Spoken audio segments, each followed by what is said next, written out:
Let's begin with down to earth major headlines this time, and it mainly deals with viruses and open access. So, those would be some of the major topics. The virus would be covered towards the end. Let's talk about some of the tidbits and the important headlines. So, the first one is the US elections. Now, with the winning of Biden, we have rejoining of the Paris Agreement that is into news, and more focus on mask and lockdown for control of COVID rather than giving a thrust to economy as the Trump government had done. So there have been different views that have come up. Over the last 4 years, we have realized nearly 150 climate regulations were eased down during the previous government, and with that, a severe impact on the environment has been seen. Also, United States is witnessed to be the biggest carbon dioxide emitter along with the greenhouse gas emitter in the last 4 years. So the per capita emissions from United States were highest in the world. Curbing and bringing climate to a focus, environment to a focus, is one of the major developments that have been put forward, and for that nearly 1.7 trillion dollar funding have been given for green recovery. The next is the entry of waste material into the developing nations. What actually happens is whatever waste is being generated by the developed nations, rather than being dumped in the coastal areas or the nearby areas of the developed nations, they are being shipped and transported to the developing nations. Sri Lanka is one of the countries which is worst affected by it, and recently Ministry of Environment in Sri Lanka has demanded nearly $9 million of 9 million United States dollars in damages to the environment impact that has occurred. Also, according to the Basel Convention, the government of both the exporting nation as well as importing nations should be in mutual agreement before any kind of waste entry takes place into the nation. However, these rules have been curbed at most of the stages, and there have been illegal entries that have been seen. So curbing that illegal entry is another major important development that needs to be taken into account. One of the most important developments is open access for researchers. So far, what happened was any of the research article that was published was available for access to universities by a fees that was charged by the universities. However, later on, there was an idea which was provided by Harlow Varmus, Patrick Brown, and Michael Eason, who focused on the concept of Public Library of Science, which was known as PLOS. With the development of this concept that started in 2000, and it was one of the ideas which was awarded Nobel Prize as well, this concept was further developed to bring in open access to all the research papers immediately after their publication, and this would be available to public under the open access. Till date, there were hefty amounts that were being charged by the research journals that were being available to the people, mainly either through the university portals or through some of the major sites that they would have to register and pay for. So, this would be an initiative where the research publications would be free for all immediately after the publication has been done, and this platform would be available for free, and as a result it would be a major boost for those who really want to get themselves involved with the research work. The next important concept that we would focus is dark matter. Now, over the last classes, we have understood what is the dark matter. Nearly 27% of the universe comprises of dark matter, and the dark energy constitutes nearly 68% of the total energy in the universe. The concept was discovered by Fiske in 1933, and later on, there were models that replicated the concept of dark matter even on land, and this was through the xenon tanks that were being developed. Now, initially, there were concepts where chemically inert xenon gas was being bombarded, and there was collision of the weakly interacting particle systems with the central nucleus, and as a result, generation of dark matter was taken into account. So these xenon tanks were the centers of experiments. Xenon 1T detector, which was installed at the Gran Sasso mountain in Italy, was one of the major developments for electronic collisions to understand the developments of dark matter. Similarly, LIGO, which is the Laser Interferometer Gravitational Wave Observatory, has been developed by United States, and it's another breakthrough development to understand the behavior of the dark matter and to know more about the universe. The next interesting concept, as we know, uranium is one of the essential elements for nuclear reactors. India has significant deposits of uranium in the West Khasi Hills in Meghalaya in the region of Domestat. This region is being dominated by a matriarchal society system, and the people there mainly are involved with forest produce and minor forest produce, mainly bay leaf cultivation, and people have strictly rejected the idea of leasing out the land to Uranium Corporation India Limited. The reason they have cited is the environmental damages that would occur because of this project. So this has been in news. The next is the GI tag. Now GI tag, which is a geographical indicator which explains the unique characteristics of that region and the crop associated or the product associated to that crop, that region. For example, you have the Nagpur oranges, Darjeeling tea. Similarly, you have tree tomatoes from Nagaland. Now these tree tomatoes were initially from the region of South America. However, they are unique because they have a very high shelf life. Even at room temperature, they can survive for a very long duration. How does this happen? This happens because of the pectin that is present. Pectin acts as a natural preservative, and you have nearly 5% pectin that is present in the tree tomatoes in compared to around 1 to 2% of pectin that is present mainly in carrots, almonds, apricots, which also have a better shelf life than other crops. Similar to tree tomato, there is another GI tag for the crops in Nagaland, and that is the king chili from Nagaland. Other than that, this tree tomato is uniquely known for high proportion of vitamin A, vitamin C, calcium, iron, and phosphorus that is present in this crop. So again, very very important that you must know. Coming on to the developments of India in control of COVID, we have hallmarked the efforts of Kerala initially when the initial wave came in during the month of February 2020. Kerala did immensely good in controlling the spread of COVID 19 as compared to the remaining nations. However, this month we have witnessed huge surge in the cases in Kerala. Why this has happened? Now, some of the issues that have come up here is because of a very high population density, high number of people suffering from lifestyle diseases. When we say lifestyle diseases, it points out mainly to people suffering with diabetes, high blood pressure, any kind of activities, heart ailments. So those are kind of lifestyle diseases that are seen, which are very very high in the region of Kerala as compared to other parts of the world. Also, the recent political protest, gold scam, and the Pongal celebrations, which has witnessed a surge in the number of people disobeying the rules for mask, and also a huge number of migrant population returning back to Kerala, not only from various states of India but also a lot of migrant people coming in from mainly the Arab states who have returned back to India. Despite of all this, we have seen a higher literacy rate and a thriving democracy which have protected Kerala since long. Now, again, there is one of the interesting findings by WHO, which is the World Health Organization, that if a country has nearly a positivity rate of 5%, that means out of the 100 tests done, 5 people report corona positive. In that case, 2 weeks later than that, the country can plan to relax the guidelines for lockdown. In India, this rate is up to 11 to 13%, which is much more higher than what has been recommended by WHO.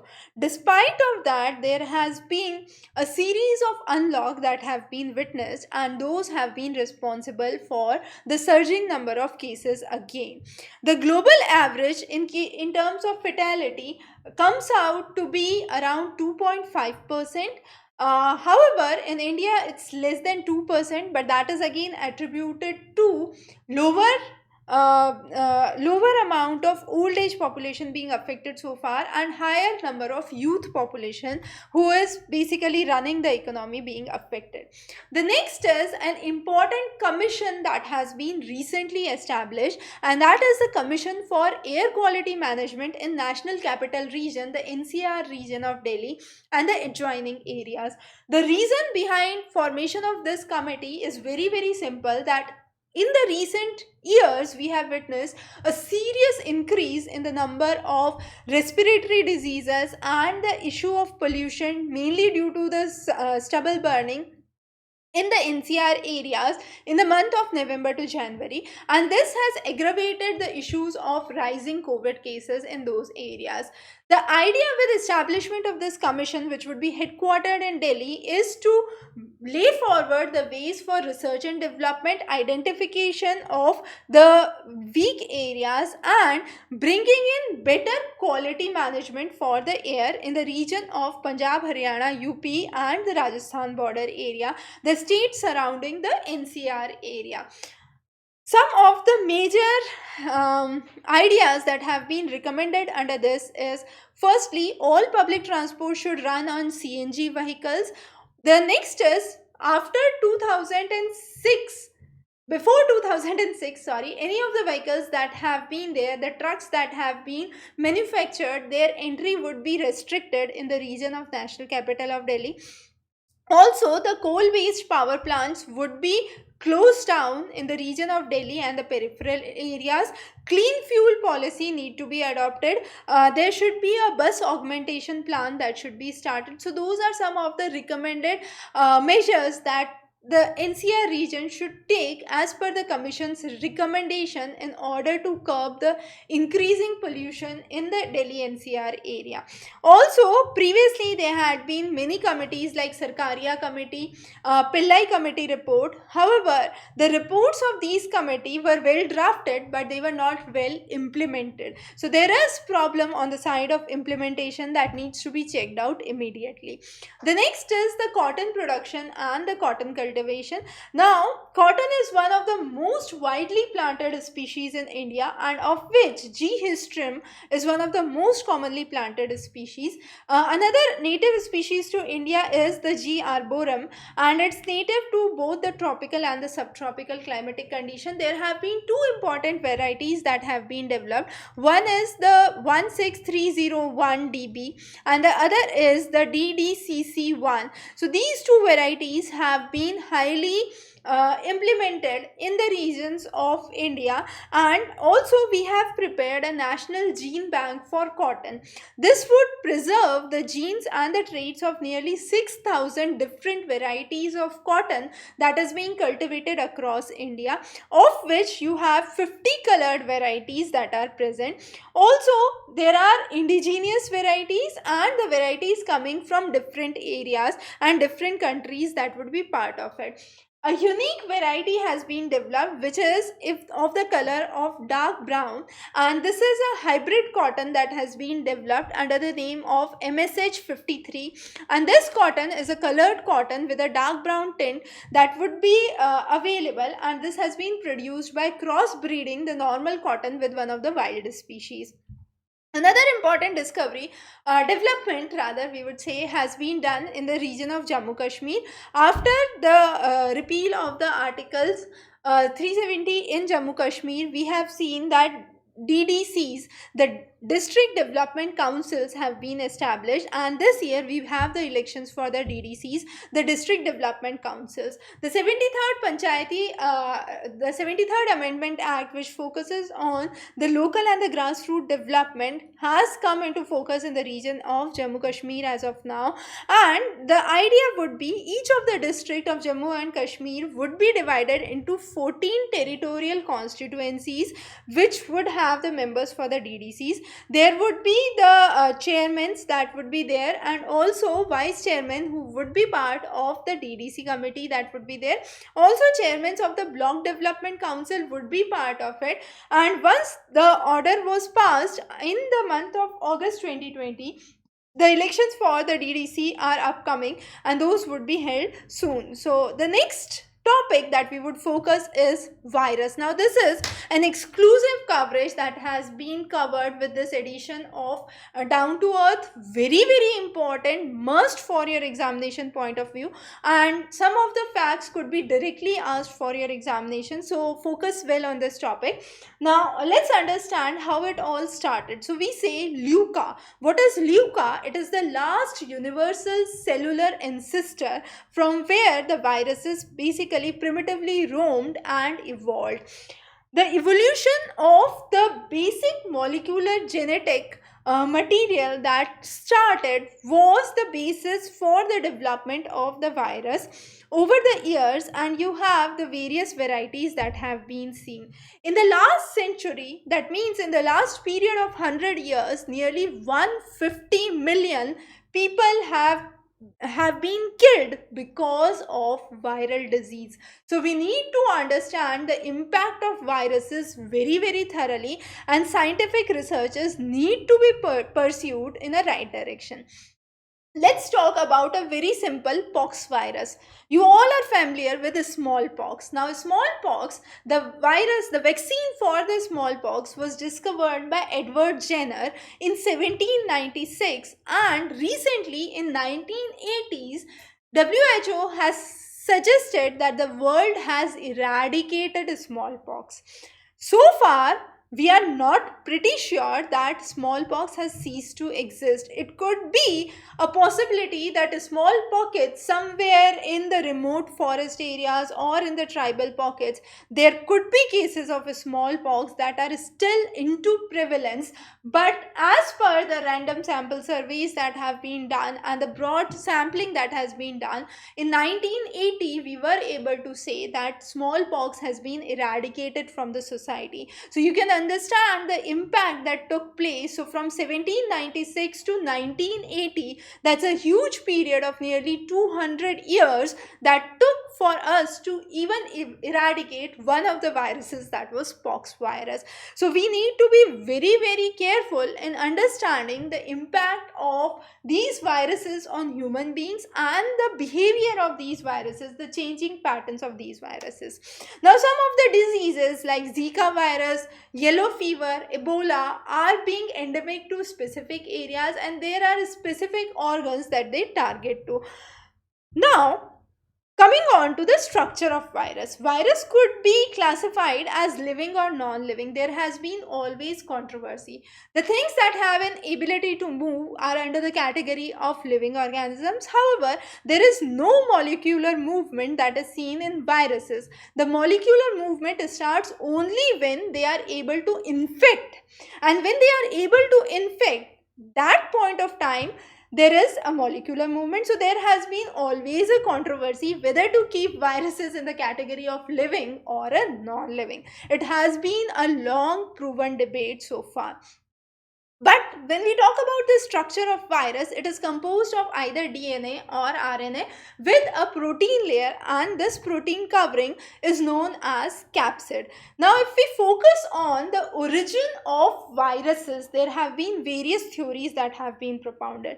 One such interesting theory is the regression theory. The regression theory says that viruses were able to emerge due to the degeneration of the existing cells. So you have two of the protocells that are given here, and with the degeneration of that you have the emergence of virus that has been seen, and this is a process of reductive evolution that has come up. The protocells are the primitive cells or the original cells. So this was one of the theories. The second theory says the escape gene hypothesis. The escape gene hypothesis says that viruses have a capability to replicate, but they are escaped as infectious agents, and once they are escaped as infectious agents, they have an ability to infect another cell, and therefore this theory is known as the escaped gene theory, because the genes of the viruses escape and they are able to affect and infect another. The next theory is virus early hypothesis, that says that viruses have evolved from early genetic matter, and you had the pool of replicons that are present here which had virus-like entity, and slowly and gradually they became complex and there was evolution of virus that took place. The last important theory is the Chimeric theory, and this says that there have been selfish replications of the first cellular original life form, the leucas that we have talked about, and this were finally captured by the living organisms. They had a protein code that was started to that started to build up around the virus, and this was known as capsid.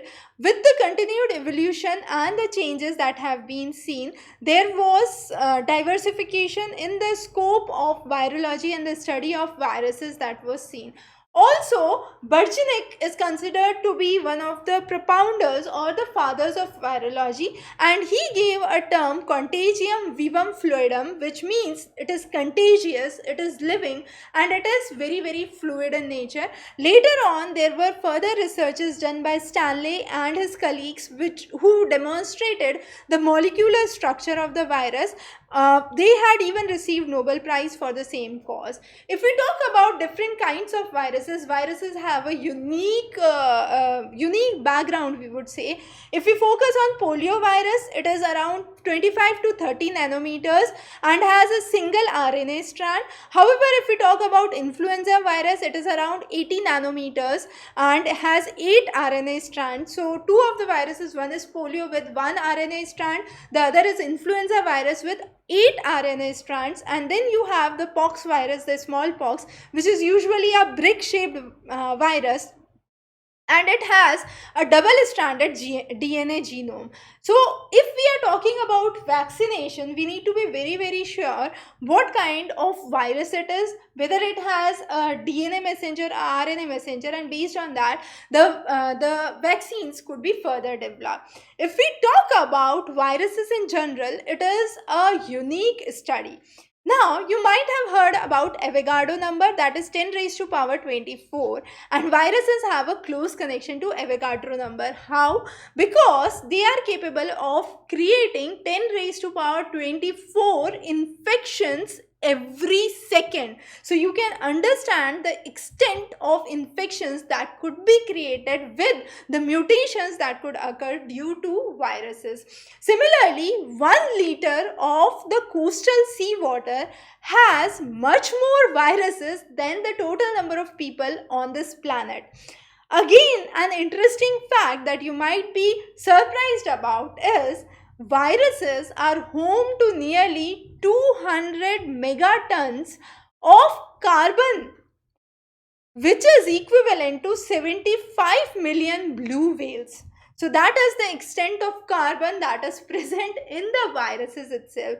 So definitely they are a unique part of the living world, a unique part of the study that must be carried forward, and nearly 10 million viruses that are there, and with 10 million we have nearly 1 million bacteria. So the ratio of virus to bacteria is 10:1, much more highly prevalent as compared to bacteria. But there have been well quoted instances where we have seen viruses are helpful. A very good example that we would discuss today is the braconid wasp. Now, braconid wasp is originally parasitic in nature. It lays eggs, and these eggs live on the body of caterpillar. Once these eggs hatch and they turn into grubs, these grubs simply eat the caterpillars, and that's how they have their life cycle. Now, brachynoid wasp, while giving birth to the young ones, the eggs that are being produced, it gives in two forms of viruses that are there.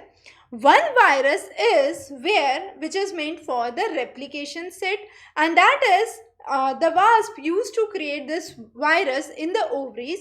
The second is the virus that would affect, that is virulence or virulent, it would affect the caterpillar and kill the caterpillar.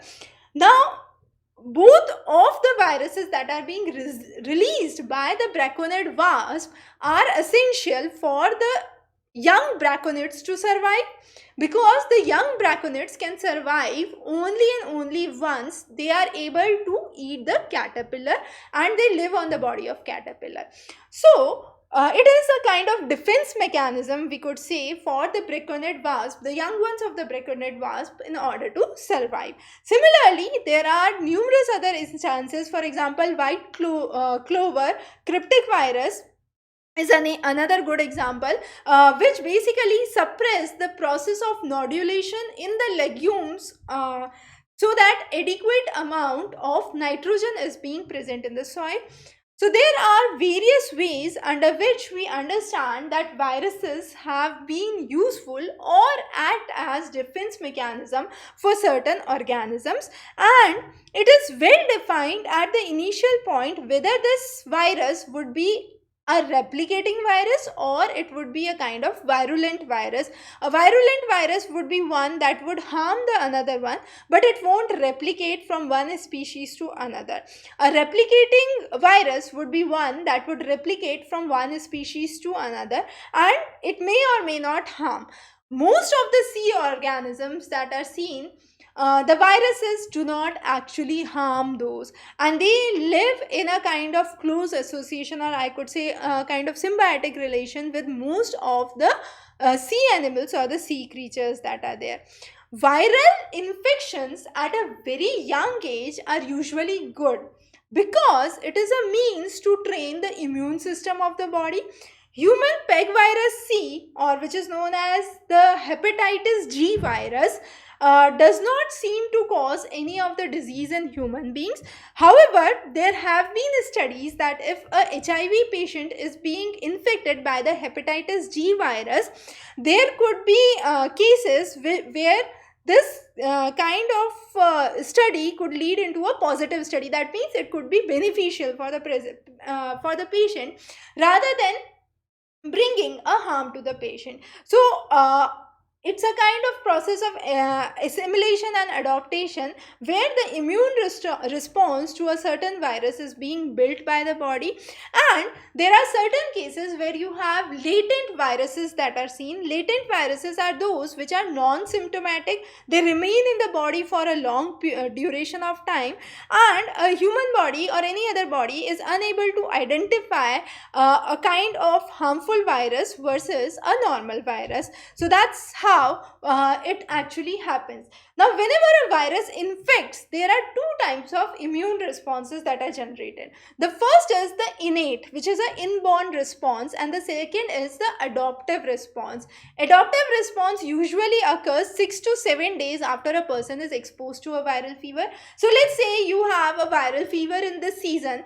After 6 and 7 days, you would start to develop an adaptive immune response to that virus, and usually a second time you go out and you have a close contact with another person who is suffering from the same viral fever, you won't probably get infected again because body has developed a adaptive immune response to that virus. However, if the mutation of the same virus is present, there are chances that you can fall sick again.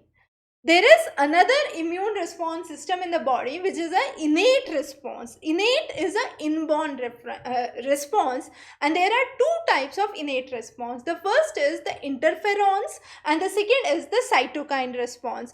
Interferons are a response which explains that the virus travels from this cell to the nearby cell and it tells them to build up a defense mechanism. that is to slow the spread of the virus. The second is a cytokine response. So the interferon response, I repeat again, is a response which informs the neighbor. So let's say there was a robbery in your house, so you immediately inform your neighbor and your neighbor is at high alert. So it's something like that. So interferon is basically a response system where a virus informs the neighbors that there is a virus and it's starting to travel. So the spread usually gets slower and there is a defense mechanism that is being built up by the neighbors in the case of robbers and the neighboring cell in the case of the viral impact that is being seen. Similarly, there are cytokines. Now, cytokine is a message to the circulatory system, the epithelial lining of that, to eat the invader and eat the infected cell. So, whatever cell is being infected would be eaten away, would be grasped away, and this is the time when one thinks about a vaccination system, because this is the process that would be applicable to develop the vaccine. Now, a very good question arises is development of vaccine is easy because it's easy to kill the virus. Because of the cytokine process, we understand this virus could be eaten and easily destroyed. But at the same time, the host cell, the cell in which the virus is residing, that is also destroyed. So when we are building a vaccine, when we are developing a vaccine, what is the major challenge? The major challenge is that we are able to kill the kill the virus, that is fine. But at the same time, the host in which the virus dwells is also destroyed, which is harmful for the body. And therefore, development of vaccination becomes a real challenge. So these two type of immune response systems are very, very important to understand. Now, when there is a viral infection that occurs, typically what happens is less than 1% of the genetic material of the cell gets infected. So it's just less than 1% of the genetic material that is being infected. However, in case of the SARS-CoV or the SARS or the COVID, it's around 60% of the genetic material that is infected. So there is a very, very high proportion of infection that is being registered in the recent SARS or COVID.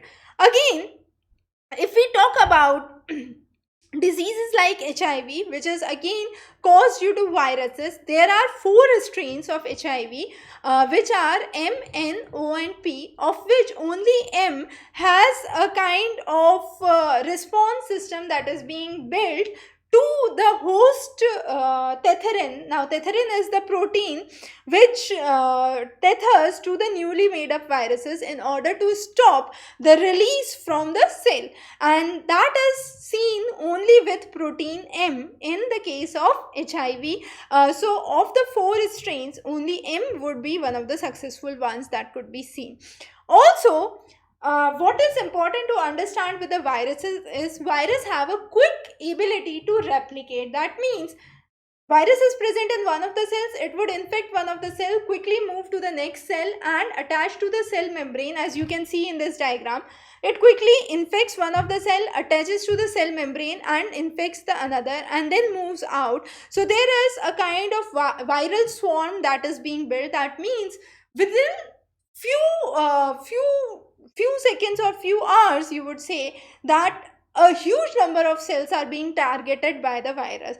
Rather than just the one cell which it starts to infect, it slowly and gradually spreads like a swarm and it affects a huge number of cells. As we have seen in the beginning, viruses have a protein layer. This protein layer is what is known as capsid. Now, on this capsid, there are 2 types of proteins that are present, HA and NA. NA is the neuraminidase protein and HA is the hematogluten protein. There are 18 H proteins that are seen and 11 N proteins that are seen. So a combination of 11 and 18, that is nearly 198 different forms of influenzas are seen only as a result of influenza A. So these are the subtypes of only influenza A. Of this 198, we are aware about only 131 subtypes that are there, of which we have noticed two of the species which are highly in circulation, which are N1, H1N1 and H3N2. And the last four pandemics that have occurred on the globe were because of these two strains that were there, that is the H1N1 and the H3N2. That means there is a huge amount of knowledge that is still lacking, and the protein structure is responsible for the quick changes and the mutations that are there. The next is mutation. What does the word mutation mean? Mutation means the change in the genetic structure, and that is where there are two types of mutations that we understand. The first is the shift mutation, the other is the drift mutation. Drift mutation actually means there is a very small change in the genetic composition. So that means there is a virus that has affected the body and we have brought a vaccine for that. For example, H1N1, we brought a vaccine for H1N1. H1N1 I would say is not a good example because it is an example of the shift mutation. So let's take any other virus and there is a vaccination brought against that virus. Now even if that virus is mutating, there would be a small genetic change that would be seen, and this could be compensated by a small change in the vaccine that is there. So overall you have a vaccination for that virus and it is very highly effective, and that is a case of the drift mutation. So drift mutation can be easily controlled. However, there is shift mutation. Shift, as you understand from the name itself, there is a quick shift. That means H1N1 I would bring into example here. So H1N1, when it started to spread in 2009, there was a shift mutation that was seen. That means the strain of H1N1 was different in the continent of Americas, in the continent of Europe, in the continent of Asia, and because of the shift mutation, there was a difficulty understanding the spread and controlling the spread, and it turned out into a severe pandemic during that time. So shift mutations are drastic mutations. Changes in the vaccinations for shift mutations are really difficult. So we are yet to decipher the pattern of the COVID-19 and how it goes. The next important thing that we need to understand is the last four pandemics, as we saw, were because of the two viruses that we already understood, but both of these two viruses underwent shift mutations and therefore they turned out into severe pandemics. The next important thing is, since 1997, the idea of curbing SARS, the idea of curbing H1N1 was at its prime importance, and therefore a network was established across the globe, and this was known as the FluNet network. Now FluNet network is a network which records all the various types of flus that occur and the mutations that are related to the various flus or the influenzas that are spreading into the region. Now, how do we control viruses? As we have seen, vaccination is one of the major ways. Smallpox vaccination had been pretty successful, and since then we have been planning to prepare a universal vaccine for all viruses. Rather than targeting each and every virus separately, why don't we think about a vaccination that would be a universal vaccination, and it would, rather than affecting the individual H protein or N protein, it would be affecting the third protein, which is the matrix, and that remains unchanged for all the viruses. So the idea is to focus on a vaccination drive which could be a universal vaccination, and that would be one of the most successful ways to curb all kind of viral infections, because there are nearly 1.7 million viruses that are present in mammals and birds, and there has been a severe transmission of viruses from the aquatic animals, the mammals, into human beings over the recent centuries. 30% of these cases are attributed to land use changes, deforestation, industrialization, urbanization, cutting of the forest, which have brought these species in close contact with human beings and brought in a lot of spread. So even if we are able to develop a successful vaccine, let's say for COVID-19, there could be another severe virus that could come in. If we want to get foolproof from it, the only possible way is to work for a universal vaccination for all kind of viruses that exist. One of the recent studies have brought in drastic, mind-blowing scenarios with the resistance. So far, we have been focusing on the term which is AMR, antimicrobial resistance, and that was true with the case of antibiotics being given to cows and the domestic animals. The idea is with such amount of antibiotics that is going into their body, those are being significantly affecting the environmental system, and the same has been true with the recent use of antiviral drugs in case of the viral spread, the COVID-19. How does it affect? The recent studies have quoted that these antiviral drugs are released in the human waste, and when they are released in the animal waste, they are being merged into the environment through the urine of the person, and as a result they start to contaminate the organisms, mainly the aquatic organisms, the organisms affecting the basic life structure, and as a result these organisms are now developing resistance, and since they are developing resistance to drug, the next viral that would affect those organisms and further affect human being would be further more virulent,